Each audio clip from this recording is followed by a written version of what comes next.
So, yan guys, mga pang-jelly coloring na ito ay preventive maintenance sa change wheel natin yan guys. So, ito nakapundo na ito guys. So, yan, change wheel na ito. So, ito yung mga customer nating oil engine. Tapos, fuel filter. Wala. Amen. So, yan guys. So, mali. Yan, natanggal ko na yung oil filter niya guys. So, yan.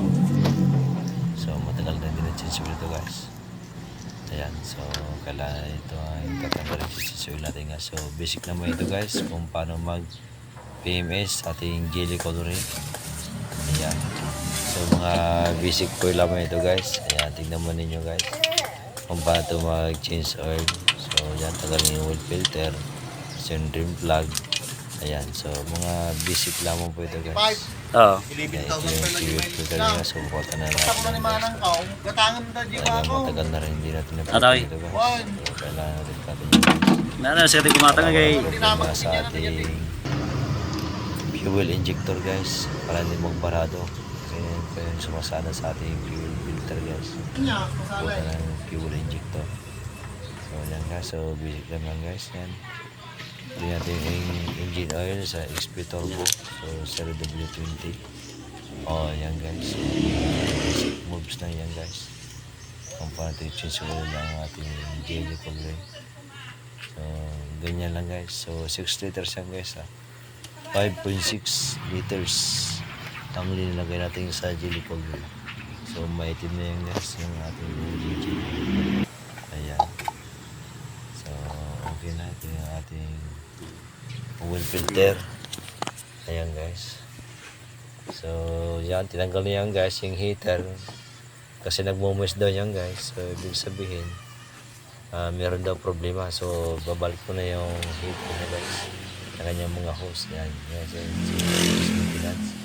So kailangan natin i-reset yan guys para sa manual reset natin sa ating manibela sa steering.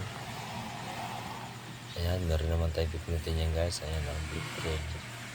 So mga mga basic lang guys kung ganyan talaga yung ating reset, manual reset sa ating jelly coloring.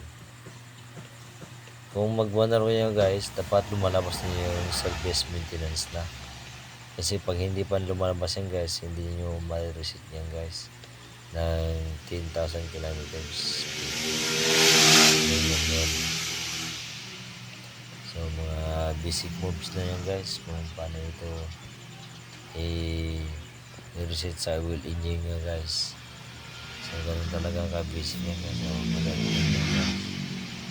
So pati sa mga settings, vehicle, hindi nyo mag-put yan guys. Pulitin nyo lang yan guys. So mga basic moves na yan guys. Sa ating mga vlog ngayon guys. Oh, tignan mo naman yan guys. So, okay na yan guys. Yan, so dyan na tayo mag-reset sa ating jelly coloring sa ating manibela guys. Ayan o.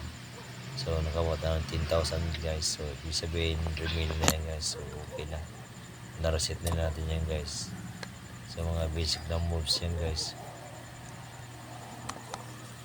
Ayan. Mga followers natin ito guys na nag-requesting guys na dito to sa Takurong guys sa jelly coloring na PMS natin. So nakakuha naman tayo guys. Bikan naman tayo. Wala, wala nga i-receipt data? Kasi nagtawag naman guys. Kasi holiday. Lunis. Napatanda ka madigi dyan. Ayan, guys. Napatanda digi dyan. Ayan, guys. Siguro itong So na-manual reset na rin tayo guys. So ganun na yung Yung basic oil guys. label. Ayan si Saro. So yan ang may-ari yung kapatid niya guys. So maraming salamat po sa manonood sa aking YouTube channel yan. I-check ko niyo po guys ang kanyang oil label.